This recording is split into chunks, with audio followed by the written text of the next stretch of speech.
તો પહેલાં આપણે આ બેનની વાત સાંભળશું અને પછી હું બોલું. પહેલાં તમારો વિડીયો જોઈ લો, પછી હું તમારી હારે વાત કરું. બહુ હોશિયારી મારે ને. બાકી રહીશું વિડિયો થ્રુ એક બેન મને સલાહ દીધી છે, સલાહ પ્રમાણે પાછું એનું પ્રોફાઇલ હતું નહીં તો એમ લાગે કે કોઈ એઝેડ વ્યક્તિ હોય ને આપણને સલાહ આપે બહુ સારી વ્યવસ્થિત વ્યક્તિ તો માનવી પડે. પણ સલાહમાં એને એવું કીધું હતું કે તમે તમારા ઘરવાળાની કદર કરો, કે કેટલા સારા છે બિચારા, કે તમે લાઈવમાં પાણી માંગો તો પટનારાની બોટલ મંગાવે, તમને ફ્રૂટ કાપીને કટ કરીને ખવડાવે, તમારો પડ્યો બોલ ઝીલે છે, એટલે કદર કરો બેન એની. મને વિચાર આવ્યો કે 22 વર્ષથી હું એની હારે રહું છું, કદર નહીં કરી હોય? ગમે એટલા રૂપાળા મોઢા હોય ને સ્ત્રીને પુરુષને બેને વાત લાગુ પડે છે. તો એ 4 દી ગમે 5મા દિવસે તો પેટમાં ખાવા પડે ને, ભૂખ લાગે એટલે માએ કબજે ભડકે ચડ્યા છે, બરાબર. અને બધાના સંસારના પાટે ગાડી ચાલવી ને એમાં ધોઈ તો થઈ જ હોય એકાદી બે વાર. અને એમાં કોકનો ટોન એવું હોય કે જે ઊંચો હોય તો કોકને એમ લાગે વળકા કરે છે, કોકનો ટોન હાવ નરમ હોય પણ કેટલી લખણ ખોટાઈ કરતા હોય. આ હકીકત બધાની જો જનરલી વાત થાય છે.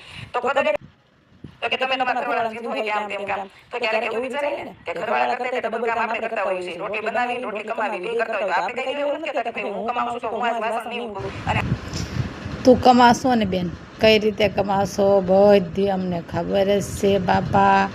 તારા ઇતિહાસે બધાને ખબર જ છે. એટલે તું બેન જે છે ને કરતી હોય કરી ખા શાંતિથી, ખોટી ટેન્શન લેમાં. અને ખોટી તું ગામની પંચાયત ન કરતી હોય ને એ કરી ખા મારી બેન. તું બહુ સદ્ધર માણસો ને એ બધાને ખબર જ છે કોણ કેટલા પાણીમાં છે. કોઈના ઇતિહાસ સુપાણા નથી, સાપડે ઢાંક્યા સૂરજ હસતા ન